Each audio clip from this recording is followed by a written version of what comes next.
Jadi, ya bisa jadi, kenapa orang ikut, karena sama-sama kepentingannya.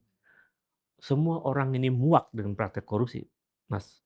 Maka ketika dia represi ya untuk tidak datang ke Jakarta, busnya dilempari, dia tetap katakan tanggal 27 tetap jadi. Santai aja gitu ya? Jadi santai aja, karena sudah terlalu lama dibohongi oleh elit kekuasaan dan praktek kekuasaan yang korup, yang, ah, yang membuat mereka terus menderita sampai hari ini. Jadi artinya, ya memungkinkan ini bagian dari desain mereka untuk melihat situasi sekarang dan saling memanfaatkan situasi sebetulnya.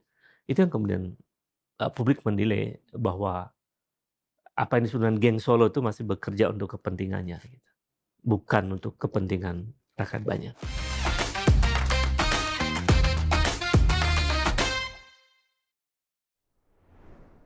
Salam Pancasila. Kawan, ketemu lagi dengan saya Winarko Ngantiwani di Ruang Dialektika. Kali ini kami akan membahas tentang aksi dari beberapa kelompok masyarakat untuk menuntut percepatan pengesahan rancangan undang-undang perampasan aset dan meminta untuk koruptor bisa dihukum mati. Dan hari ini ramai sekali di media sosial, baik pro dan kontra, baik yang mendukung maupun juga yang mengkhawatirkan berbagai macam kemungkinan yang akan terjadi. Untuk membahasnya, kami mengundang untuk yang pertama kali salah seorang, kalau boleh dibilang yang hari ini paling profesional memahami gerakan mahasiswa dan gerakan massa, Mhm, mhm. Bung Ubadillah Badrun. Salam Pancasila, Bung. Salam Pancasila. Terima kasih sudah mau datang ke Ruang Dialektika Sama-sama Mas Winarko. untuk memahami apa yang Mhm, terjadi. mhm, Karena kembangannya ini banyak sekali. mhm, Mulai dari rekeningnya diblokir, perjalanan ke Jakarta kemarin mhm, diintimidasi dan sebagainya. mhm, Sampai yang terbaru kemarin, ini kita tapping hari Rabu ya, mhm, kemarin beredar video, tiba-tiba ada sebuah pertemuan antara Jokowi dengan berbagai relawan Projo, mhm, di mhm, mana di situ Ketua Projo, mantan Menteri Komdigi, mhm, Menteri UMKM juga ya, mhm, Budi Ari, mhm, menyatakan bahwa mereka harus bersiap-siap untuk mengantisipasi bahwa pemilu kemungkinan akan lebih cepat dari 2029 gitu.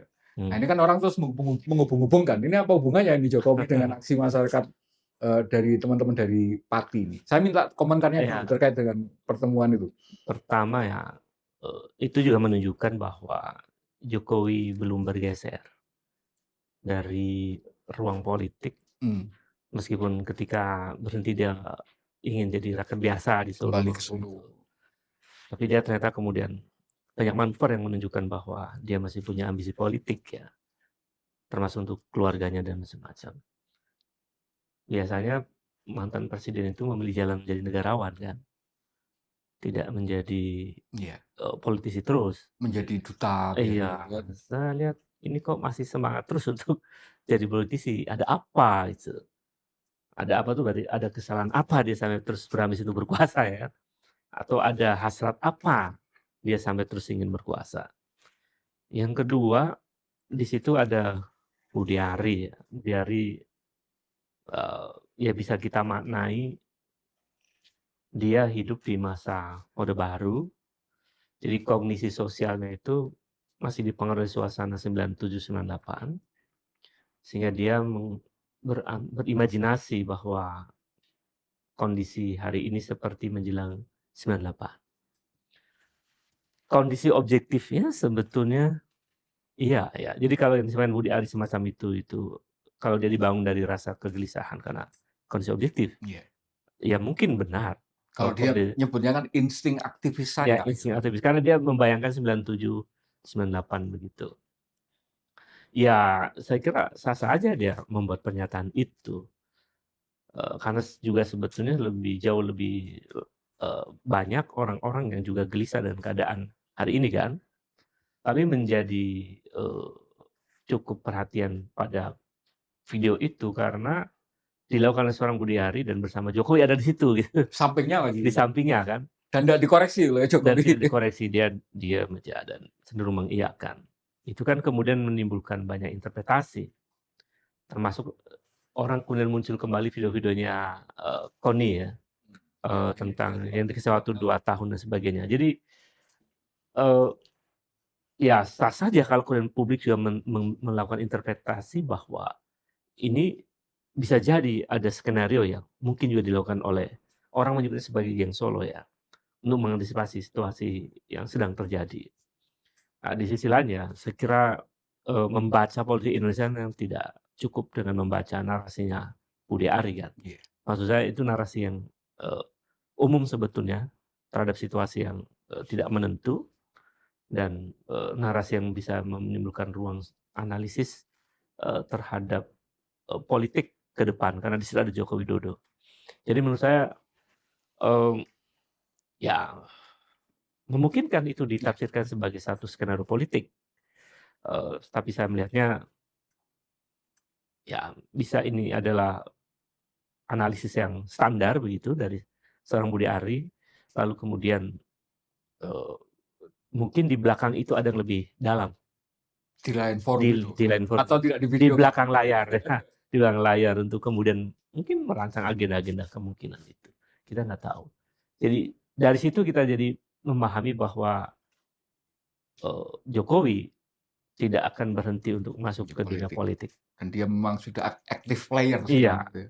dan posisinya kan cukup punya Iya, pengaruh ya. karena publik kemudian juga menghubungkan dengan ini, seminggu yang lalu waktu peringatan 17 Agustus di Istana, itu kan Mmm, ada satu foto yang ikonik, mhm, Prabowo duduk di tengah, mhm, Jokowi di sebelah kanan, mhm, Gibran di sebelah kiri, dan mhm, mereka begitu bahagia gitu ya iya, menikmati singgasana mhm, pucuk pimpinan tertinggi di negeri ini gitu kan. iya, Seolah-olah kedekatan itu sudah tuntas, sudah selesai. Mereka benar-benar menjadi satu rumpun, penguasa gitu ya, tidak ada mhm, konflik apa. Dan hanya 1 minggu kemudian hari ini mhm, muncul ya video itu, di mana kan kalau orang menginterpretasikan, "Lah kalau Prabowo itu sohibmu, kenapa kok mengantisipasi ini gitu, kenapa kok mhm. tidak membela Prabowo untuk biar sampai tetap 2029?" Kan itu kan menghubungkannya. Itu Artinya gimana memahaminya? artinya kan kemungkinan bisa jadi sudah ada kesepakatan di antara mereka, bahwa situasi memburuk menjadi, Hmm, momentum untuk mereka bisa transisi, oke. bisa melimpahkan kekuasaan kepada anaknya. Itu bisa jadi, orang kemudian bisa dibenarkan kalau kemudian orang menganalisis semacam itu ya.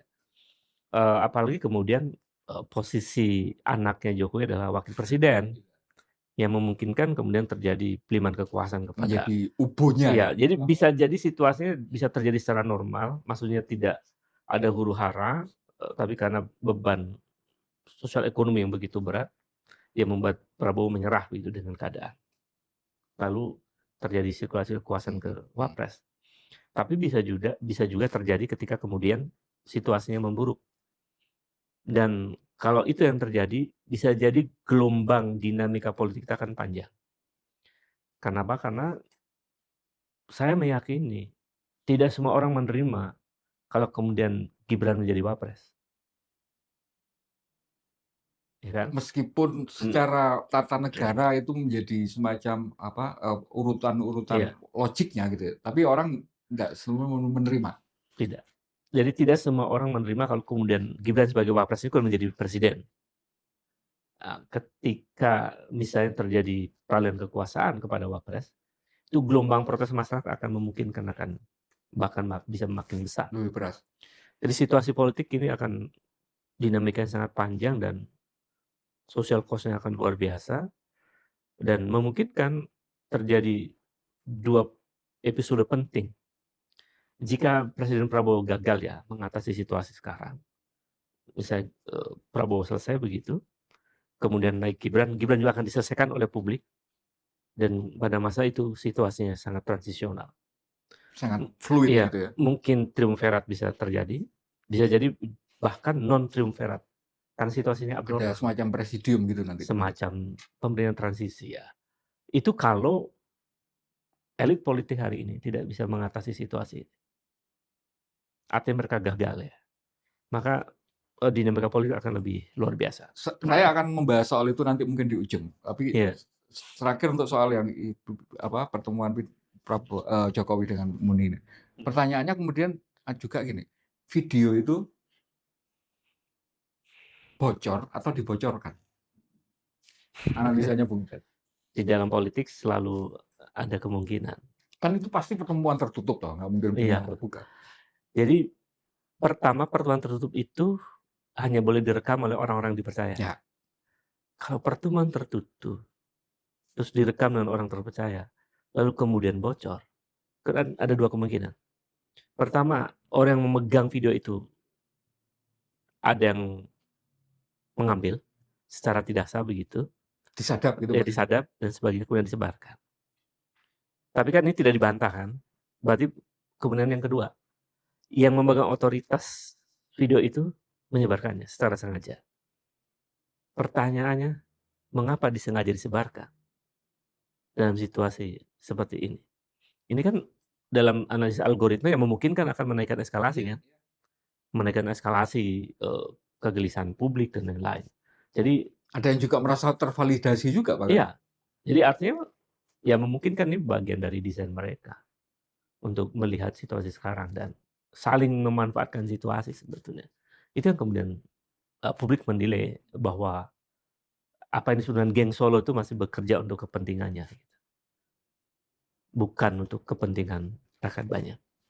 Dan per hari ini, lebih dari 24 jam, nggak ada respon, nggak ada komentar apapun dari istana juga. Iya, Kenapa? dari istana tidak ada respon, mungkin dari partai-partai tertentu sih ada ya, cuman berani nge-share di, medsosnya lalu bertanya, tanda tanya doang gitu. Saya lihat ada tuh, dari, apa namanya, Partai Gerindra, eee, Kalau dari adminnya Gerindra itu cuma bikin emoji gini loh. iya iya, Kayak heran gitu, emoji heran, heran. ada tanda tanya dan semacam gitu. Eee, lalu istana juga nggak merespon. Padahal narasi yang disampaikan itu sebetulnya, itu mirip narasi yang dalam tanda petik bisa mengarah kepada kegelisahan publik kan begitu. Bahkan bisa menimbulkan, risiko politik dan lain-lain. Tapi istana juga diam. Iya. Presiden tidak memberikan komentar, padahal kalau kita kritik nih, dibilang londo irang ya kan, dan Bahkan lain-lain begitu. siapa, Prof. Saiful Muzani aja ngomong analisa aja Iya, apa, makar gitu. dilaporkan kan gitu kan. Iya dibilang makar Nah, dan sebagainya. ini tokoh politik ngomong Iya, seperti ini, mantan presiden loh, tapi tidak diapa-apakan kok. iya. Ya artinya wajar kalau orang mengatakan jangan-jangan sudah ada kompromi di antara mereka. Kalau kemudian negara sebesar ini diacak-acak oleh pola-pola kompromi semacam ini sangat menyedihkan Iya. sebetulnya. Rusak republik Nggak ini. ada rule of law ya. Iya, kan berbahaya. Presiden tidak respon soal ini, juga kemudian mantan presiden siapa, Joko Widodo juga nggak memberikan keterangan kan, sampai sekarang. Ini ada apa sebetulnya? Jadi saya kira, ini tanda sebetulnya bahwa ada semacam ketegangan struktural ya, di dalam situasi yang, makin memburuk. Dan dalam banyak kajian tentang social movement, nanti bisa banyak Iya. ya mungkin bisa baca Prakondisi yang perspektifnya ya, disebut gitu ya untuk Nielsen Massel lah bisa bicara soal ini. Ada ketegangan struktural yang memungkinkan kemudian, hadirnya semacam kegelisahan kolektif, kekecewaan terhadap kondisi dan macam-macam, dan ini menimbulkan munculnya gerakan-gerakan protes dan kebetulan kemudian, bukan kebetulan ya, kita membaca bahwa semangat masyarakat Pati untuk, protes terhadap partai kekuasaan yang korup, saya lihat sudah mulai pada titik mengarah kepada puncak-puncak ini ya, kekecewaannya begitu, sampai mereka harus datang ke Jakarta. Saya kira ya tanda-tanda orang mulai banyak gelisah itu sebenarnya makin ini terlihat. saling terkait ya, tidak Iya. terlepas. Mhm. Pati sekarang kita. Mungkin bisa Bung Obed Mhm. bantu audiens kami untuk memahami kenapa Pati ini spesial di antara sekian puluh kabupaten kota di Jawa Timur. Ada histori apa sih? Kenapa orang Pati ini tahun lalu misalnya bisa menurunkan bupatinya misalnya. Terus, hanya seminggu kemarin sebelum datang ke Jakarta itu menduduki gedung DPRD-nya misalnya untuk melakukan berbagai macam tuntutan. Kenapa mereka bisa seterorganisir itu, Bu? Pertama, saya lihat artinya bahwa di masyarakat Pati itu masyarakat yang, eee, mungkin dalam terminologi sosiologi itu egaliter ya. Jadi budaya demokrasinya itu sudah melekat di masyarakat sejak lampau. Sejak lampau ya? Bahkan mungkin bukan mungkin ya, kalau kita telusuri di era-era kolonial, Iya, masyarakat wilayah di situ tuh termasuk masyarakat masyarakat Samin yang, gitu ya? kalau lihat tokoh Samin misalnya, itu kan kita bisa melihat bahwa mereka adalah kelompok-kelompok, oposisi kolonial, menolak bayar pajak dan macam-macam. Menolak Jadi sekolah. menolak sekolah dan macam-macam. Jadi menurut saya, mereka terbiasa untuk bersikap sebagaimana apa dalam pikiran dia dan hati mereka. Mereka bisa membedakan antara yang benar dan yang salah. Jadi, ruang masyarakat untuk berekspresi, untuk merdeka bersikap itu sudah terbiasa di antara mereka. Jadi munculnya, tokoh-tokoh baru ya Jadi yang mereka nggak deter sama struktur, sama pemerintah, sama aparat itu nggak? saya lihat mentalitasnya sudah di atas itu ya. Biasanya itu dimiliki oleh para aktivis yang sudah malang melintang Yang sudah lama, matang ya? sudah sangat matang bahwa tidak ada rasa takut di dalam dirinya, kemudian pikirannya memang kepentingan publik begitu, sehingga kemudian ya seluruh ketakutan itu sudah dia runtuhkan. Jadi masyarakat Pati adalah bisa menjadi contoh sebetulnya bagaimana kemudian mereka bergerak, berpihak pada kepentingan rakyat banyak, dan pemicunya kan ketika kemudian terjadi efisiensi ya, Iya, dana pusat iya. ke daerah yang PBB terus berkurang dinaikkan. dan kemudian pajak ke mereka dinaikkan dan mereka kemudian bangkit, melawan. Jadi fenomena Pati adalah fenomena dipahami sebagai bukan fenomena tunggal. Dia secara genealogis tersambung dengan tradisi, eee, perlawanan di masa lalu dan secara sosiologis, eee, ekonomi, sosiologi ekonomi, mereka juga adalah entitas masyarakat yang terdampak besar dari, Ya kan sama. kebijakan nasional ya, terhadap, Pati, soal efisiensi dan soal pajak dan macam-macam itu. Yang, ketiga tentu setiap bangkitnya sebuah gerakan itu ada aktor. Nah, saya melihat ini peran-peran aktor di, Pati cukup kuat. Iya, itu Mhm, mohon dijelaskan. mhm, Kita melihat, ya saya nggak tahu detail persisnya tingkat pendidikannya mhm, para tokohnya ini ya, mhm, Mas Boto, Mas Teguh, iya, Mas iya, Ali gitu. Tapi kan kelihatannya seperti orang biasa-biasa saja, mhm, bukan kayak tamang-tamang Bang iya, Obed gitu iya, iya, yang apa, iya, scholar gitu yang ini. heeh, heeh. Tapi kenapa mereka mampu untuk menjadi seorang tokoh? Ini mohon diceritakan, kira-kira genealoginya kemunculan tokoh-tokoh ini gimana penggeraknya? Eee, Biasanya tokoh itu hadir atau aktor itu diterima oleh masyarakat, dia memang lahir dari basis yang sama. Mmm, Jadi ada penerimaan kolektif dari masyarakat dan itu yang saya sebut sebagai authentic aktivis atau authentic leader ya. Jadi biasanya orang itu muncul di ruang publik yang begitu kuat dan didukung oleh banyak orang karena memang dia secara otentik tuh organik. Dia bagian dari mereka. bagian dari mereka, kemudian mereka membangun kesadaran kolektif bersama, mereka menderita Ya, bersama, ya, mereka ya, membela, ya. mengadvokasi sama-sama dan sebagainya. Jadi ada soliditas yang kuat, ada Mmm, bonding yang sangat kuat di antara mereka untuk kemudian sama-sama bergerak. iya. Jadi munculnya ketokohan itu bukan direkayasa, Bukan pangkat juga ya? bukan pangkat, bukan formalitas karena dia scholar ya atau dia kuliah tinggi-tinggi, enggak. Tapi mereka betul-betul organik. Mereka betul-betul Dan dari itu bonding-nya lebih kuat ya? lebih kuat. Apalagi misalnya mereka biasa anak-anak, nongkrong gitu, anak-anak biasa kerja, kolektif misalnya, menggarap proyek masyarakat bersama dan sebagainya, itu kan membangun Iya, soliditas yang luar biasa. iya. Dan, ya sejauh yang saya tahu amati tentang, eee, ya orang seperti Botok dan lain-lain itu adalah orang-orang yang, sangat adaptif saya lihat. Adaptif gimana maksudnya? Mudah untuk melihat, membersamai orang begitu. Oke, egaliter. Egaliter, tidak elitis, mau, apa, terbuka gitu, dan biasa menerima situasi yang buruk. Maka ketika dia represi ya untuk tidak datang ke Jakarta, busnya dilempari, dia tetap katakan tanggal 27 tetap jadi. Santai aja gitu. Jadi santai aja dia, santai aja. Jadi artinya dia udah ada satu keyakinan, yang luar biasa Dan pada daya tahan mungkin iya, ya. daya tahan yang luar biasa untuk bisa mengatakan bahwa aksi ini akan terus jalan. Bahkan termasuk ongkos atau biaya untuk agenda aksi kan memang membutuhkan kerja kolektif ya. Urunan kan itu polanya, ada Iya. sumbangan, ada urunan semacam. Crowdfunding lah Iya, kalau istilahnya sekarang kerennya gitu. betul. Dan ternyata kemudian rekeningnya diblokir kan, dalam tanda petik ya. Jadi dia tetap katakan tetap jalan. Jadi menurut saya inilah yang disebut dengan, aktivis organik sebetulnya. Yang dia tidak, kenal lelah dan tidak menyerah dengan keadaan ketika situasinya memburuk. Dan dia mau mengambil resiko itu.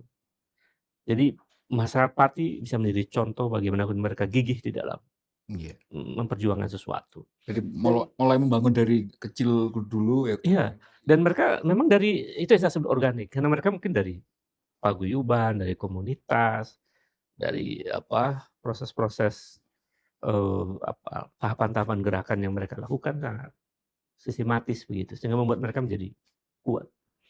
Dan itu yang kemudian membuat mereka, ya mau ke Jakarta dengan resiko yang tidak mudah itu ya, di tempat wilayah orang dan sebagainya, itu mendapat dukungan yang cukup luas meskipun juga ada yang tidak atau menghambat ya, ada yang mencoba untuk buat tandingan kan, bahkan beberapa entitas masyarakat Betawi juga ada yang menolak, tapi sebagian besar malah mendukungnya. Malah Mhm. ngata-ngatain yang Iya, iya. nolak ini. Iya, itu yang terjadi. Jadi saya kira kita bisa belajar dari Dari fenomena Pati. masyarakat Pati ini. Karena waktu kejadian demo di Pati itu, saya H-3 itu Hmm, ke sana. hmm, Karena mendengar informasi itu bakal rame gitu. hmm, Saya dapat satu informasi yang menurut saya itu pemahaman yang cukup advance untuk hmm, kelompok masyarakat yang murni mereka itu dari masyarakat dari desa. hmm, Untuk kesadaran massa sebagai bagian dari massa aksi. Apa? Kesadaran untuk kalau berangkat bersama, pulangnya itu harus bareng juga, entah satu mobil atau satu truk hmm, atau satu rombongan sepeda motor. Jangan sampai ada satu pun yang ditinggal. Kalau ada yang ditangkap, ada yang ditahan polisi hmm, misalnya, datengin polseknya. Itu saya tanya ke kelompok-kelompok kecil hmm, hmm, dan pemahamannya hampir merata.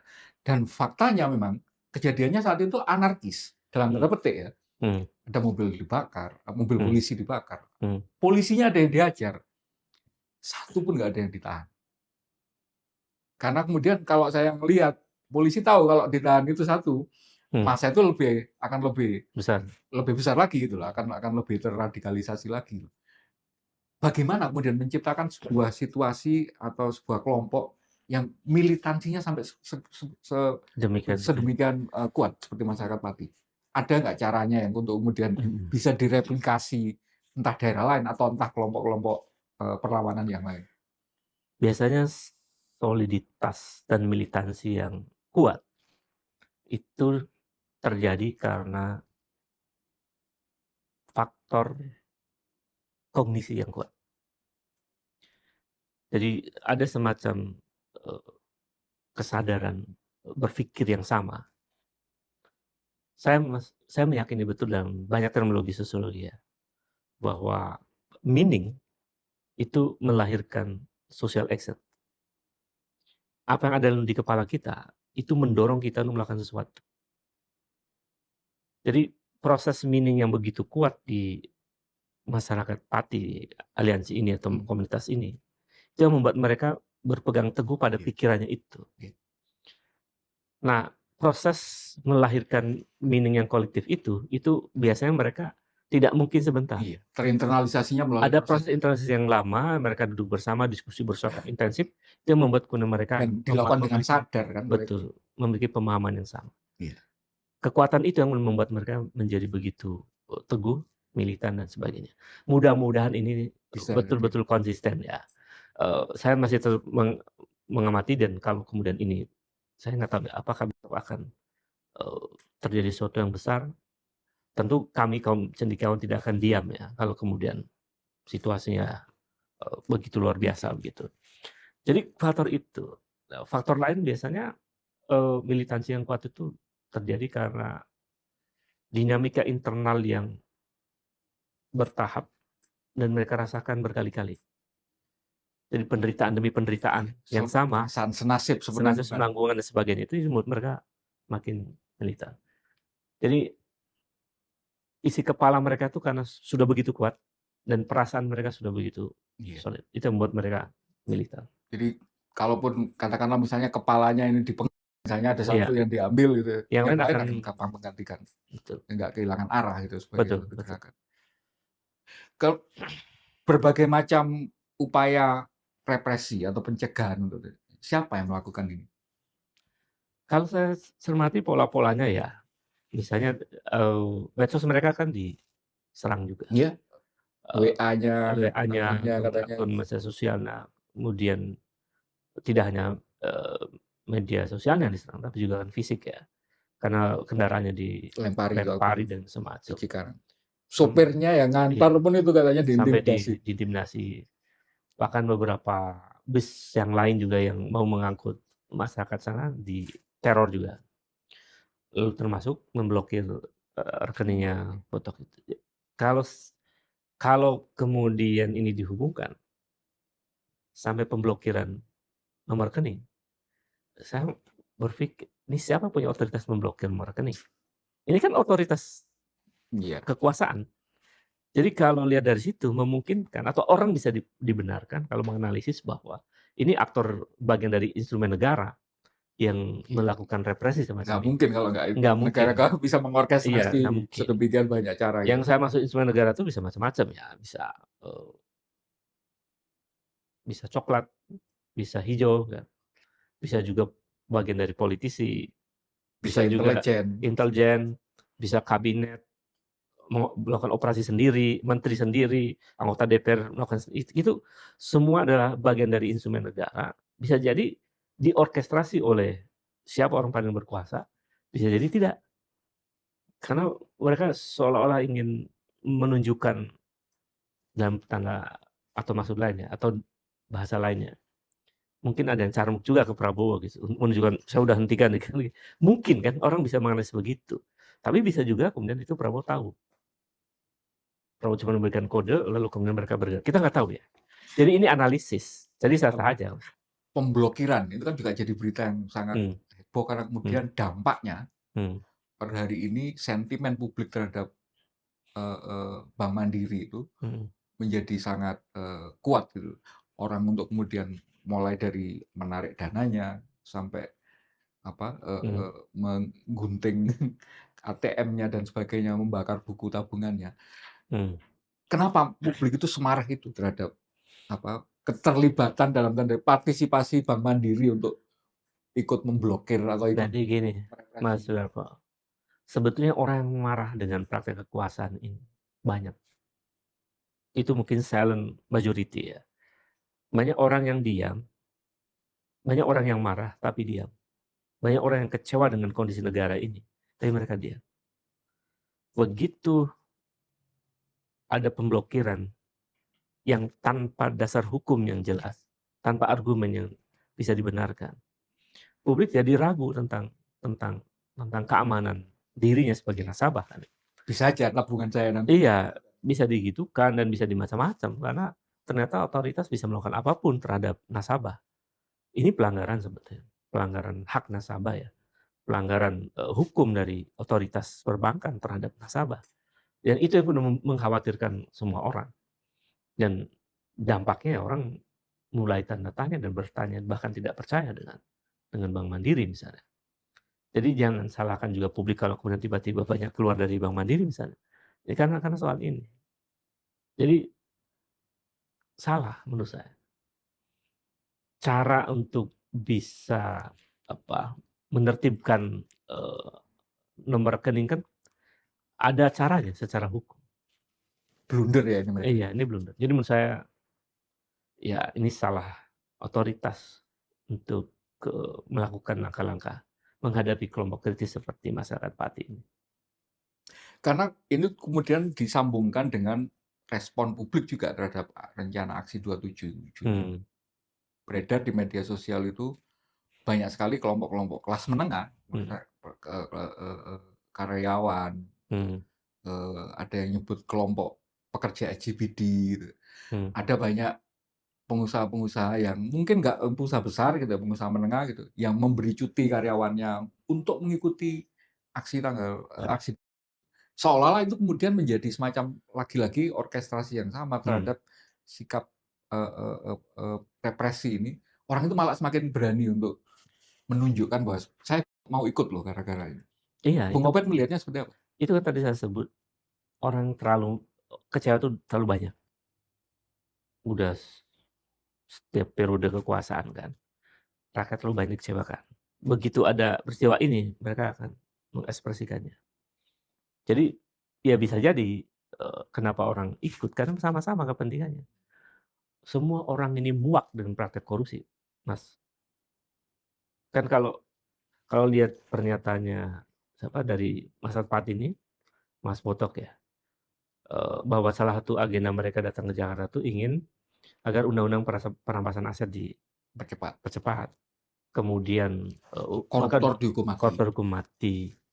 Itu sebetulnya narasi gagasan ini kan gagasan lama, tapi orang menunggu ini kemudian direalisasikan oleh kekuasaan. Ini sudah bertahun-tahun. Mhm, Ini kan dari 2012 sebetulnya, iya, narasi ini.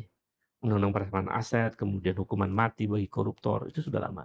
Nah begitu, masyarakat Pati ini mengungkapkan itu iya, seolah-olah atau secara sadar iya, masyarakat yang selama ini kecewa tuh iya. tersambung gitu. Jadi wajar kalau kemudian kelas Seolah menengah agendanya jadi ngeklik gitu. iya jadi nyambung. Kelas menengah di Sudirman atau beberapa masyarakat yang lain itu, ya sudah kita setuju dengan apa yang dilakukan oleh masyarakat Pati kan gitu. Meskipun sesungguhnya itu baru sebagian kecil dari problem bangsa ini yang sangat serius ya. Tapi itu masalah nomor satu menurut saya. Korupsi ini parah. Sementara kekuasaan seperti tidak berdaya kan. Iya, Penegak hukum bermasalah.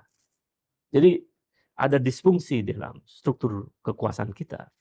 Legislatifnya tidak melakukan pengawasan yang iya. luar biasa, kemudian eksekutifnya performanya buruk, korupsi merajalela, otoriter, macam-macam lah, cenderung ke sana kan gitu. Kemudian yudikatif ya juga bermasalah, lembaga penegak hukum kita juga masalahnya sangat serius. Beberapa waktu lalu kita dipertontonkan ribut antara Sol Jampitsus kan, dan Barcok sebagainya, sama Pansel Barjo. macam-macam. Itu menurut saya rusak republik ini. Nah situasi ini yang kemudian memungkinkan dengan mudah ketika orang Iya, menuntut sesuatu yang sudah ada di kepala banyak orang, di hati orang, itu dengan mudah direspon baik oleh masyarakat. karena menjadi kayak semacam secercah harapan gitu ya. Iya, ada hope Dan di situ dari masyarakat. Oh ini ternyata ada entitas masyarakat yang berani, dan mereka tidak berjuang mementingkan Pati loh. Tidak hanya Pati, tapi seluruh wilayah republik ini memang menghendaki korupsi ini diselesaikan dengan sangat radikal gitu. jadi nggak Mhm. parsial ya Nggak pilihan parsial. pilihan isunya, nggak Iya. primordial, nggak parsial gitu, Mhm. sehingga semua orang merasa terwakili. Kalau presiden tidak berani memberantas korupsi sampai ke akar-akarnya, KPK nggak jalan juga, kepolisian juga nggak jalan misalnya, kejaksaan kayak gitu, lalu masyarakat berharap pada siapa? Kan pertanyaan itu yang kemudian membuat mereka, ya sudah, cara masyarakat Pati menjadi pilihan mereka. Iya. Mhm. Karena kemudian orang kemudian mengimajinasikan itu menghubungkan dengan apa yang dilakukan oleh teman-teman APMB sendiri di Pati, Mhm. itu seminggu sebelumnya kan. Mhm. Mereka setelah rangkaian panjang di demo, kejaksaan itu minggu kemarin, itu mereka menduduki apa, gedung DPRD itu kan. Mhm. Sebuah image yang kemudian sangat ikonik itu ketika dicetak di apa, headline-nya di media di Jawa Timur ya, Jawa Pos, ada salah satu peserta yang gondrong pakai helm, duduk di meja pimpinan Mhm. apa, DPRD, kemudian kakinya diangkat di atas meja gitu. Iya. Ini rumah saya kok gitu. Karena ikut membiayai kan gitu. Mhm. Nah, ini kan image ini kan kemudian dihubungkan, ada yang menghubungkan dengan, "Oh, itu January 6-nya apa, kayak di Amerika," gitu. Mhm. Orang kemudian juga mengimajinasikan, itu nanti jangan-jangan jadi sasarannya di DPR ini. Iya. Aksinya ini nanti untuk menduduki DPR gitu. Iya. Gimana, Setiap Bung Ubed aksi melihatnya? yang, ikonik ya, itu selalu bisa dalam banyak teori komunikasi memungkinkan menjadi contoh di tempat-tempat lain. Itu banyak peristiwa semacam itu.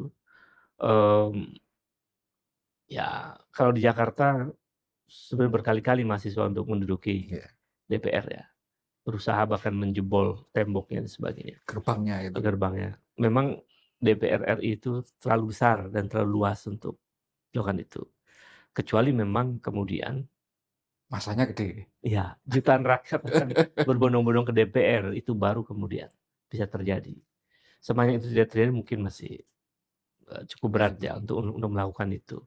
Tapi yang penting tuh bukan itunya menurut saya, gagasannya ini. Iya, Jadi ketika gagasannya itu ternyata memang semua orang menginginkan itu, ini memungkinkan menjadi pintu semua orang akan datang ke DPR, memungkinkan. Karena kan orientasinya tujuannya itu kan, eee, tapi apakah DPR bisa mempercepat untuk mengundangkan atau mengesahkan undang-undang perampasan aset? Tergantung DPR toh. Karena pasal-pasalnya masih banyak yang perlu dikoreksi itu. Itu masalah juga tapi sendiri. kalau mereka mau mengesahkan undang-undang TNI ya bisa dalam Nah itu dia. semalam gitu. DPR kita kan aneh di situ. Ya tidak semuanya ya, tapi mayoritas bermasalah. Bayangkan undang-undang bisa diselesaikan dengan satu malam, ketika undang-undang itu kepentingan Mhm, elit kan. Revisi undang-undang Polri, undang-undang tentara, undang-undang BUMN. undang-undang BUMN, Cipta Kerja dan macam-macam lah sebelumnya itu. Itu semua, dengan mudah DPR menyetujuinya. Jadi menurut saya ini DPR perlu, buka mata lebar-lebar dalam peristiwa ini. Kalau kemudian, tidak responsif, justru Iya. ini akan menimbulkan gerakan lebih besar. Karena tuntutannya ini kok menurut saya, bisa dipenuhi kok oleh Iya, kalau DPR. kalau saya melihat ini tuntutannya ini entry level banget gitu loh. Kalau Iya. misalnya sore itu disetujui ya sudah selesai. Nah, kalau kita juga perlu membaca nih beberapa peristiwa, gerakan sebelumnya. Ada sebelum demo Agustus kemarin, itu kan ada demo yang Indonesia Darurat, Oke. ini Yang keputusan undang-undang untuk pilkada itu, usia calon yang sama electoral threshold-nya iya, itu ya. dan kemudian disetujui oleh DPR kan akhirnya. Artinya DPR memenuhi keinginan publik, lalu demonstrasi terdah. Pertanyaan saya, apakah kalau kemudian undang-undang perampasan aset itu kemudian dinyatakan oleh DPR akan dibahas, lalu demonya berhenti? Padahal tuntutannya kan tidak hanya itu, tuntutannya juga ingin ada hukuman mati untuk koruptor misalnya. Apakah juga masyarakat partai akan berhenti? Ini akan menguji, apakah gerakan ini akan panjang atau dia berhenti situ. Kalau berhenti situ ya mungkin targetnya cuma itu, targetnya cuma untuk undang-undang Oke. perampasan aset sama hukuman mati untuk koruptor. Ini tuntutan ini tidak mudah. Kalau DPR tidak memenuhi lalu apa? Kan itu. Undang-undang perampasan aset, pasal-pasalnya masih dibahas. Hukuman mati tidak semua setuju Iya. untuk koruptor ya. Dan itu akan menimbulkan, situasi di mana gerakan buntu karena tidak cepat direspon oleh DPR, sementara kehendak masyarakat begitu kuat untuk cepat diselesaikan. Akan membesar berarti. Ya berpotensi kalau kemudian bisa bertahan. Tapi kan kalau kemudian DPR datang menemui massa ya kan, "Mas Woto, kami DPR akan menerima usulan panjenengan," ya gitu. "Dan akan saya penuhi, kami akan bahas undang-undang perampasan aset, targetnya sebulan ini akan kami selesaikan. Lalu hukuman mati nanti akan saya coba bahas di dalam persidangan." Lalu dengan pernyataan itu apakah Mas Woto berhenti dan kawan-kawannya? Itu pertanyaan yang Mhm. patut, coba, Ya. ini ya kita tanyakan begitu. Bukan sejarah lah, Mmm, maksudnya pengalaman di mmm, aksi-aksi di eranya Prabowo ini kan kita nggak pernah punya satu desain aksi yang cukup solid untuk mmm, kemudian mengasumsikan berbagai macam skenario. Karena mmm, pengalaman tahun kemarin misalnya, iya, begitu gedenya tuntutan masyarakat, mhm, ada mengerucut menjadi yang disebut tuntutan 17/8 itu ya. mhm, Setelah kemudian beberapa yang quick win-nya dikasih, habis itu yang gede-gedenya, yang tuntutan iya, gede-gedenya malah ya menguap begitu saja gitu. Reformasi Polri, TNI kembali ke mmm, barak dan sebagainya. Yang mhm, bahkan yang dituntut paling awal misalnya anggota dewan yang dianggap bermasalah itu kemudian mhm, dicopot jabatannya, 3 bulan mmm, kemudian dia balik juga masyarakat nggak ada respon apa-apa Iya. gitu. Mhm. Kalau ngelihatnya gimana? Kalau Iya, apa, organisasial, per aksi yang kali ini? aksi yang sebelumnya semacam itu kan karena ya aktor-aktornya tidak terkoneksi dengan baik ya. Kemudian bukan aktor organik yang terjadi di Beda dengan kayak ya Mas Bodok dan kawan-kawan ini ya? betul. Saya lihat kalau Mas Putut ini sepertinya organik begitu, cukup kuat. Apakah nanti akan berhenti kalau kemudian dijanjikan oleh DPR? Saya masih menunggu tuh, apakah teruji nanti Iya. Mas Pati itu untuk terus menjaga idealismenya di tengah tawaran-tawaran tertentu dari parlemen dan Kalau macam-macam. sarannya Bung Ubed seperti apa? Menurut saya sepanjang tidak ada komitmen di atas kertas untuk DPR memenuhi tuntutan itu, sebaiknya Mas Pati tetap Bertahan. konsisten untuk bertahan. Karena sudah terlalu rusak republik ini akibat korupsi. Iya. Saya Yang kira itu. yang menarik itu gini juga, teman-teman itu datang, membentuk kayak semacam tim advance gitu kan. Mhm, Yang mereka ini kan datang seminggu sebelumnya. iya, Kalau masa utamanya kan katanya baru hari ini mhm katanya mau mhm berangkat gitu. Dan di sepanjang itu kan mereka berusaha bikin posko di depan apa, DPR itu, DPR, meskipun tidak boleh menginap gitu ya. mhm Tapi tiap hari itu orang datang ke situ untuk memberi dukungan atau dukungan, apa, mhm ngirim sembako, ngirim, air mineral, mhm ngasih uang bahkan mhm gitu kan. mhm, Ada semacam channel yang orang itu kemudian bisa mengekspresikan dukungannya itu secara langsung sebelum aksi besarnya ini. Ini iya kan juga rasanya belum pernah dilakukan di aksi-aksi sebelumnya. iya. Bung ngelihatnya seperti apa? Jadi ini fenomena luar biasa sebetulnya ketika masyarakat datang ngasih uang ya, ngasih makanan, menemuin, masyarakat Pati. Itu ada saya menduga bahkan akan bisa lebih besar dari itu. Karena orang sudah muak, Mas. Orang sudah betul-betul marah dengan korupsi. Bayangkan, uang dikorupsi ratusan triliun, bahkan ribuan triliun. 1 triliun saja sudah banyak. Iya. Ini ratusan triliun, ribuan triliun. Itu kalau dihitung, wah luar biasa. Sangat besar, sangat besar. Orang marah sekali. Nah, ketika ini, eee, aspirasi masyarakat semacam itu disampaikan oleh masyarakat Pati, orang akan Iya. mudah empati. Jadi saya lihat itu dukungan yang luar biasa dari masyarakat dan karena masyarakat punya kepentingan yang sama. Oke. Nah, Saya kira sekarang ngomong tentang konstelasi makronya ini.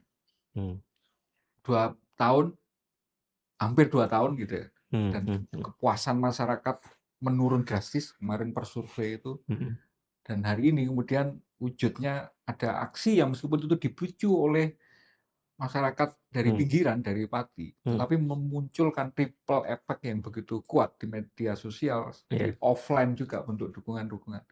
Dan hari ini orang mengantisipasi itu menjadi semacam salah satu kanal dari berbagai macam ketidakpuasan mhm tadi.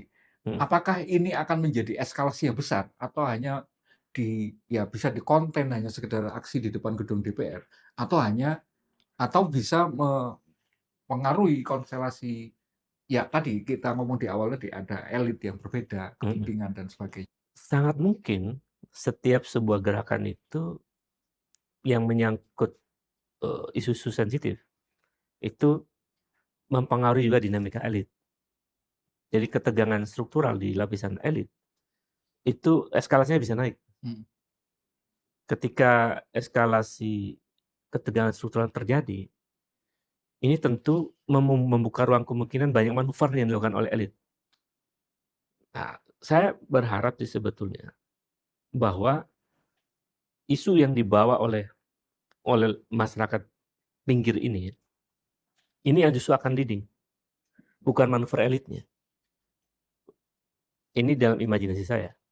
Kalau isu kolektif yang dibawa oleh masyarakat ini kemudian leading, justru elit mesti tunduk pada Menyesuaikan. kepentingan ini. Bukan masyarakat yang membawa isu ini menyesuaikan dengan elit, enggak, elit mesti tunduk kepada kepentingan publik yang lebih besar. Dan Dan di titik ini yang terjadi iya, itu. sampai hari ini seperti itu. Jadi mestinya nanti ke depan ya atau dalam beberapa hari ke depan, itu justru isu ini yang harus menjadi, perhatian sangat serius. Bahwa elit tidak boleh melakukan manuver apapun kecuali untuk kepentingan menegakkan pemberantasan korupsi sampai ke akar-akarnya itu. termasuk hukuman mati dan lain-lain itu. Saya kira, eee, ini akan luar biasa kalau terjadi dorongan sangat kuat ya dari masyarakat. Seberapa solid kemudian juga kelompok-kelompok yang selama ini mengekspresikan ketidakpuasan terhadap pemerintah? Karena yang jadi pertanyaan juga misalnya per hari ini belum ada dukungan atau pernyataan dukungan dari kelompok-kelompok mahasiswa besar misalnya, atau kampus-kampus besar misalnya, atau kelompok buruh misalnya, biasanya secara organik paling terorganisir. Itu kan belum ada. Itu kan seolah-olah menunjukkan ada fragmentasi di kalangan masyarakat sipilnya sendiri. Iya, saya lihat ini sebetulnya, ini kan fenomena rempang dalam gerakan ya. Jadi letupan-letupan dari banyak entitas itu memungkinkan terjadi dalam situasi, sosial sekarang yang penuh dengan, pengaruh teknologi informasi digital dan macam-macam ya. Eee, dan dalam situasi ini, kalau kita bisa analisis, ini pada titik tertentu akan muncul semua. Kalau gerakan ini murni, semata-mata untuk kepentingan bangsa yang lebih besar, saya pastikan ya, dalam logika gerakan itu, selalu akan membuka pintu akan mendapatkan dukungan dari publik Dan ketika gampang untuk iya, menerima. karena ada kemurnian dari gerakan ini. Yang kedua, ini mungkin akan terjadi kalau kemudian ada konektivitas di antara kelompok-kelompok gerakan kritis. Sejauh ini Bung Obed melihatnya gimana? Sejauh ini belum tersambung secara intensif. Ini juga artinya juga ada tanda kemurnian nih. Ini kan inisiatif Iya. masyarakat Pati untuk datang ke Jakarta. Kalau ini by design, misalnya dalam konteks gerakan sesama Semuanya sudah ready kan enggak. gitu ya. Ini kan menunjukkan bahwa oh ini natural banget gitu. Dan memang nggak ada komunikasi dengan teman-teman Jakarta juga. Teman-teman kaget juga, teman-teman. Iya kaget juga. Oh ini ternyata semilitan ini begitu. Kan nggak ada komunikasi. Jadi sebetulnya ini menunjukkan bahwa ini murni. Termasuk karena ada represi macam-macam itu menunjukkan kemurnian dari gerakan ini. Nah, kalau ini sampai bertahan kemurnian ini memungkinkan akan pintu-pintu untuk terkoneksi dengan kelompok-kelompok yang akan terjadi. Dan secara isu juga nggak ada perbedaan. Iya, sebenarnya isunya nggak ada masalah sih. Bahwa korupsi harus diberantas sampai akar-akarnya, undang-undang perampasan aset harus segera dibuat, kalau pasal-pasal bermasalah bisa diperbaiki ya kan, dan seterusnya, termasuk juga hukuman mati itu pilihan yang bisa diperdebatkan. Karena banyak negara yang sukses memberantas korupsi karena ada hukuman mati. Karena kemarin saya baca salah satu postingan itu juga menarik itu gini. Ini teman-teman Pati ini cerdas milih entry level isu yang itu kemudian hampir nggak ada resistensi di semua kelompok. Karena kemudian itu bisa diterima, bisa dikunyah oleh semua kelompok, tinggal gabungkan. Semua orang setuju untuk melawan korupsi, memberantas korupsi sampai akar-akarnya. Dan ini penyakit besar Republik ini sampai sekarang. Itu kalau diurai Mas. Iya. Nanti lah kesempatan korupsi luar biasa. Eskalasi bisa menarik semua kelompok-kelompok tadi. Iya, jadi kemurnian gerakan dan isu yang diterima oleh banyak kelompok gerakan itu memungkinkan ada konektivitas pada titik tertentu. Jadi kalau teman-teman Pati ini betul-betul murni, kemudian konsisten dengan isunya, dan isunya ini kan diterima oleh semua orang. Itu memungkinkan akan terjadi konektivitas dengan teman-teman Jabodetabek yang memang juga menghendaki hal yang sama sebetulnya. Jadi jam startnya untuk aktivitas. Memungkinkan itu. Makanya saya sebagai akademisi mengingatkan teman-teman Pati untuk tetap menjaga kemurnian gerakan itu, lalu tetap bertahan, konsisten, agar kemudian terang benderang rakyat itu sebetulnya menghendaki hal yang sama. Rakyat sudah terlalu lama dibohongi oleh elit kekuasaan dan praktek kekuasaan yang korup, yang membuat rakyat terus menderita sampai hari ini. Karena salah satu yang sebenarnya dirindukan oleh publik itu kan sebuah konsistensi kelompok perlawanan yang hari ini dirasakan itu hampir nggak ada ketika satu isu disampaikan, diterima, selesai. Saling disconnect berbagai macam. Padahal ketidakpuasan itu universal dirasakan oleh semua kelompok, semua kalangan.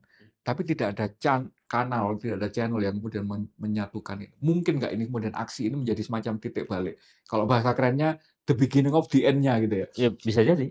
Satu gelindingan bola salju di meter pertama yang kemudian jerami-jerami kering ini tadi bisa ngumpul gitu. Memungkinkan, karena isunya universal, isunya diterima oleh banyak kelompok. Kemudian yang kedua, sebenarnya menginginkan perubahan dalam soal korupsi itu tidak hanya masyarakat, tapi juga sebetulnya sebagian elit yang ada di lapisan kekuasaan. Apakah dia di parlemen, dia di yudikatif, dia di eksekutif, itu mereka karena nggak berani bicara aja. Dan saya sih berharap ini juga jadi momentum untuk semua yang punya komitmen besar untuk menyelamatkan republik, udah sama-sama aja. Kalau kemudian ini memang kita yakini Oke. bahwa agenda ini adalah agenda yang sama-sama untuk kepentingan bangsa dan republik ini. Sisi lain tapi dari mata Hmm. koin, mata uang ini adalah dengan kita yang masih belum terlalu terorganize Hmm. seperti ini, kekhawatiran kejadian apa Agustus 2025 terulang. Ketika masa ini tidak terorganisir, gampang sekali ada kelompok-kelompok yang memiliki agenda anarkis, agenda-agenda di Hmm. luar untuk kemudian ikut main, ikut merusak, ikut apa istilahnya membakar, yang kemudian akhirnya melemahkan atau mengurangi makna dari kelompok perlawanan. Gimana cara Hmm. mengantisipasinya? Ya, saya kira ini salah satu resiko dari sebuah gerakan sosial besar yang tidak terorganisir itu memang mudah dipatahkan. Ya cenderung tertutup misalnya, tidak terbuka dengan isu dan organisasinya. Kemudian yang kedua, kepemimpinannya juga tertutup misalnya. Ini akan mudah sekali dipatahkan karena nggak sampai ke akar bawah dan tidak terkoneksi dengan kekuatan yang lain. Sekarang kita menguji itu ya. Misalnya, apakah entitas masyarakat atau aliansi masyarakat Pati ini adalah sebuah gerakan yang terorganisir? Kalau lihat kerja-kerjanya Mas Botok, itu kelihatan beliau mengorganisir itu ya dengan teman-temannya. Artinya di satu entitas ini gerakan yang terorganisir di entitasnya. Yang kedua, transparansi. Misalnya, saya kira cukup transparan soal keuangan. Dari gotong royong sampai mengumpul 80 juta itu misalnya. Kemudian yang ketiga, keterbukaan dari kepemimpinan gerakan. Nah, saya cermati, ada 3 orang yang menonjol ya, di dalam aliansi masyarakat Pati ini. Mungkin di situ perlu kita lihat, apakah kepemimpinan ini juga, layak sebagai kepemimpinan gerakan, Iya. atau sekedar, pion-pion yang digerakkan oleh kekuatan lain. Nah ini perlu kita ujiannya di situ. Karena begitu tidak organik, tidak murni, itu akan mudah dipatahkan dengan tinggal dibelah oleh elit, oleh kepentingan tertentu, oleh macam-macam sehingga pun berhenti di tengah jalan. Disuruh nge-tweet untuk kembali dari Kembali ke udah selesai tuh algoritma bekerja gitu, udah kita pulang gitu kan. sudah kita pulang Jadi ini kita dan pulang kita semua. lihat, jadi kalau betul-betul memang sungguh-sungguh untuk bergerak ini, menurut saya ya mestinya tidak pulang sebelum berhasil kan. Mhm, mhm. Kita sudah berkali-kali ya sebetulnya melihat gerakan mahasiswa, gerakan lain, bahkan kita ikut terlibat langsung gitu Iya. di dalam gerakan itu. Enggak, karena memang salah satu ya minimal bagi saya, mungkin bagi Hmm. Bung Ben bukan misteri. Hmm. Di era kemudian kita itu sangat mudah berkomunikasi gitu, membangun apa, Hmm. jaringan dan sebagainya melalui medsos. Itu juga membawa downsize bahwa tidak ada tadi soliditas organik yang terbangun. Hmm. Karena seolah-olah semuanya bisa selesai.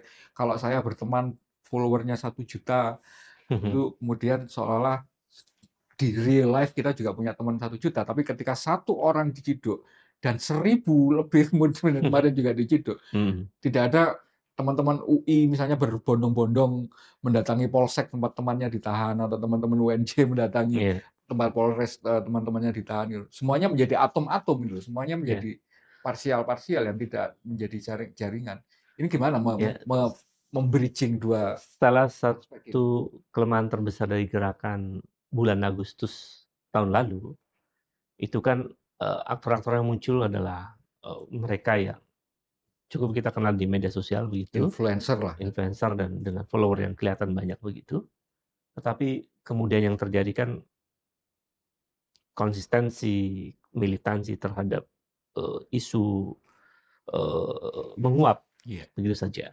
Termasuk bagaimana mereka membangun soliditas terhadap kawan-kawan yang hampir 1.000 ditangkap, itu kan juga tidak tergambar secara kecuali teman-teman betul-betul yang aktivis, murni di, soal, Iya. kemanusiaan, hak asasi manusia yang Iya. mengadvokasi kan, Iya. teman-teman yang ditangkap Iya, dan teman-teman dipenjara NGO, itu, teman-teman. teman-teman NGO. Tapi mereka-mereka yang, apa, yang tampil ke publik di bulan Agustus itu, saya lihat tidak begitu organik dengan basis massa. Karena tidak membangun basis gerakan, itu kan sekedar follower itu bukan basis gerakan. Follower itu ya soal ya soal suka aja. Soal dia suka, soal dia, senang begitu Mhm. dan sebagainya. Sehingga tidak bisa menggerakkan follower untuk bergerak dalam sebuah isu. Kan, itu kelemahannya. Jadi bagaimana, kemudian, antara, pemimpin gerakan dengan massa itu memang perlu perlu kerja-kerja panjang Iya. sebetulnya, Karena yang tidak mudah ya. beberapa contoh sebenarnya di negara lain di Mhm, mungkin pasca Covid lah, mhm, gerakan-gerakan massa mhm, itu rata-rata memang terpicunya malah memang dari medsos.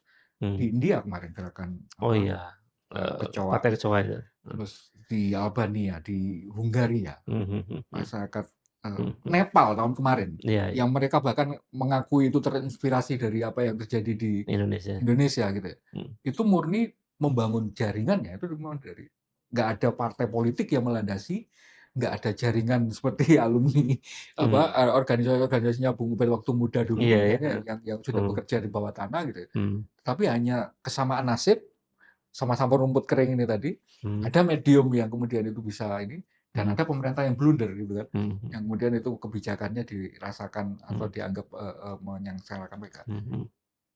Bisa nggak kita apa istilahnya, mengatasi berbagai macam itu untuk menjadi gerakan yang organik tadi? Pertama, gerakan yang organik itu tidak lahir dari media sosial. Dia lahir dari kerja-kerja empirik yang harus dilakukan sekian lama. Eee, yang kedua, media sosial itu adalah instrumen dari aktor-aktor organik di dalam gerakan, mestinya begitu. Iya. Jadi bukan sebaliknya. Media sosial, dipakai untuk apa namanya, mengajak orang untuk bergerak, Mmm. tapi isi kepalanya tidak Iya. disambungkan Iya. begitu. Jadi menurut saya, eee, ya tempatkan media sosial itu sebagai instrumen, untuk mementingkan kepentingan rakyat yang lebih luas. Bagaimana kemudian rakyat diedukasi, diberikan kesadaran mengapa harus bergerak, mengapa harus bersuara, mengapa harus tidak boleh takut, mengapa harus bersoliditas dan Mmm. sebagainya. Saya kira edukasi itu menjadi penting menggunakan media sosial ya untuk membangun kesadaran Iya. publik. Jadi karena gerakan tanpa media sosial sekarang juga agak sulit, Iya. karena kerja-kerja algoritma dan macam-macam ya. Jadi menurut saya, eee, mungkin kritik kita adalah bagaimana kemudian gerakan protes itu terorganisir dengan baik. Dan itu memerlukan kerja-kerja, Iya. panjang, kerja-kerja kolektif Iya. yang empirik, Dan eee, langsung ya, itu mungkin bersentuhan tidak dengan masyarakat. tidak ada spotlight-nya memang gitu kan, Iya, itu iya, memang iya, gelap gitu, itu tidak betul, tidak hiruk pikuk gitu loh. Tetapi kalau itu tidak dilakukan ya iya, jadinya nggak mengakar tadi gitu ya. betul, betul.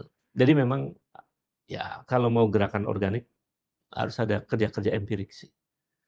Dan kalau yang dilakukan oleh masyarakat Pati itu organik, saya yakin ini akan Iya. tersambung dengan entitas yang lain. Terakhir sekarang, Mhm, kemungkinan respon dari state ini kan juga mhm, menjadi semacam pertanyaan. Karena saya pakai framework-nya, Bung Bediadis kemarin bahwa mhm, sekarang ini oligarki itu sudah terkonsolidasi gitu. Sudah mhm, selesai mereka mhm, apa istilahnya, melakukan konsolidasi selama reformasi mereka terpecah-pecah. mhm, Ya kemudian, ya mereka di posisi yang sekuat-kuatnya hari ini, kekuatan mhm, ekonominya sama mhm, kekuatan state-nya sudah mhm, dipegang. Menghadapi, apa istilahnya, dalam tanda petik, musuh yang sekuat ini, ada nggak harapan ini kemudian bisa, ya merubah sesuatu, tidak hanya kemudian merubah sistem, tidak hanya merubah atau tidak hanya mengegolkan undang-undang perampasan aset? Hmm. Saya kira kemungkinan selalu ada ya. Ketika kemudian gerakannya militan, meluas dan sangat besar. Yang kedua, eh, korupsi itu musuh bersama seluruh rakyat Indonesia. Itu yang sebetulnya potensi besar untuk membuat gerakan ini akan terus berlanjut. Yang ketiga, ketika upaya melawan korupsi itu berhadapan dengan negara ini atau state ini memungkinkan respon seperti apa? Biasanya responnya ada 3 di situ. Pertama, pemerintah biasa melakukan respon normatif ya. Normatif itu ya dia sampaikan terima kasih aspirasinya, Hak-hak hak-haknya, masyarakat. hak saya dengarkan, itu hak konstitusional, dan saya bahas dan macam-macam lah. Yang kedua, responnya resisten. Jadi menolak seluruh aspirasi itu, lalu menggunakan bahasa-bahasa simbolik yang merendahkan aspirasi. Seperti londo ireng, dibiayai oleh oligarki dan semacam. Yang ketiga, ini melakukan semacam dramaturgi itu. Maksudnya Jadi wajah depan dari kekuasaan itu dia tunjukkan A, tapi di belakang dia B. Nah, ini yang berbahaya, akan melahirkan kekecewaan baru dari publik. Nah, posisi oligarki itu siapa yang nanti akan menguntungkan oligarki, dia akan mendukung yang menguntungkan itu. Jadi kalau pemberantasan korupsi ini larinya adalah menguntungkan oligarki, misalnya, oh ini kan membuat pemerintahan ini, misalnya begitu ya, akan banyak ditangkap nih oligarki terancam kan, Iya. misalnya. Mungkin oligarki akan bersikap mendukung kekuasaan yang melakukan represi kepada masyarakat, mungkin begitu. Tapi kalau dengan gerakan ini justru oligarki akan menjadi lebih aman untuk investasi macam-macam, mungkin oligarki yang agak ini ya, mulai paham tentang kondisi begitu, dia akan dukung. Dan mungkin dukungannya bukan mau memberikan uang kepada demonstran, enggak. Mereka akan diam dengan keadaan, wait and see. Dan dia akan mengambil keputusan di menit-menit terakhir biasa. Saya kira itu yang mungkin akan terjadi. Per hari ini masih belum bisa dibaca ya secara Oligarki dia masih wait and see. Iya. Mungkin mereka masih Nah, kan kemudian kemarin kan dihubung-hubungkan dengan, lah ini mal-mal ini ngapain dibangunin pagar-pagar? Mereka tahu sesuatu yang ya sebetulnya tidak tahu kan gitu kan? secara umum oligarki ini masih belum nyaman investasi di Indonesia. Mereka dihantui oleh rasa takut, mereka dihantui oleh kekhawatiran, mereka juga dihantui oleh kelas menengah yang terjadi penurunan, kondisi masyarakat miskin yang kualitasnya makin luar biasa, begitu kemiskinannya, dan sebagainya. Kondisi ini yang membuat mereka juga khawatir untuk berbisnis di Indonesia. Yang lain kalau kemudian pemerintah mengatakan kami akan menyelesaikan masalah oligarki, ya itu juga narasi yang mungkin juga bisa membuat ketakutan pada para oligarki. Meskipun saya belum melihat apa sih hukuman pemerintah pada oligarki sekarang itu, kan juga nggak kelihatan. Siapa oligarki yang ditangkap oleh pemerintah? Oleh KPK, oleh Kejaksaan? Saya Ya, katanya belum melihat ya. oligarki yang nggak mau baris katanya. Nah itu dia. Kan bahaya, jadi hanya sekedar untuk mengancam oligarki, lalu yang ikut barisan dia diamankan. Karena ada setoran dan semacam. Saya kira sudahlah pola-pola semuanya harus dihentikan. Kalau enggak, ya sudah masalah akan terus berteriak dan ngamuk. Pertanyaan terakhir. Dari tadi terakhir. Ini benar-benar terakhir. Semengancam apa ini terhadap posisi Prabowo? Dihubungkan dengan tadi omongannya Muni Budi Ari tadi di awal bahwa ada kemungkinan 2029 dipercepat kan gitu. Artinya ada eskalasi untuk ini yang kemudian mungkin kayak itu dipicu dari Ya, saya masyarakat kira tadi ini. ya, Yang awalnya hanya minta undang-undang perampasan aset. ya dalam politik memungkinkan itu terjadi ya. Ketika Prabowo gagal mengantisipasi situasi ini. Merespon dengan baik ya. Iya, caranya merespon, kemudian kebijakan-kebijakannya makin bagus atau makin buruk. Jadi kalau makin buruk ya pasti eskalasinya akan makin cepat. Dan Prabowo saya kira saya heran juga sebetulnya kenapa jadi kualitas pikirannya jadi menurun begitu ya. Ya minimal dibandingkan dengan buku Paradok ya. Iya, dengan bukunya dan dengan masa lalu misalnya. Menurut saya ini mengkhawatirkan sebetulnya, mengkhawatirkan. Artinya memungkinkan Prabowo juga bisa selesai sebelum 2029, memungkinkan bisa bertahan dengan cara-cara yang sebetulnya bisa dengan mudah dia lakukan harusnya. Tapi kalau dengan mudahnya dia Iya, tidak bisa lakukan, ya iya, kemungkinan terburuk bisa terjadi. bisa terjadi. Hmm, Makasih ya, banyak Bung Obed, sama-sama. mudah-mudahan menjadi tambahan wawasan untuk mengantisipasi ini Ya, dan menjadi ini loh cognitive mapping bahwa sekarang itu isunya tuh liar sekali karena ya, yang ada pengerahan tentara di PIK, hmm, di apa, Kelapa Gading, ada hmm, seolah-olah hmm, kerusuhan 98. Kalau saya sih ngelihatnya hmm, jauh sekali dari sana Mas Ian. ya, Tetapi ya siapa tahu gitu kan di ya, ya, lapangan. Mudah-mudahan apa penjelasannya Bung Obed tadi bisa ya, memberi pencerahan lah kepada kita. ya, Kita ketemu di dalam sama-sama, dialektika berikutnya Bung. Salam sama-sama, Pancasila. sama-sama. Thank you. Yuk, sama-sama.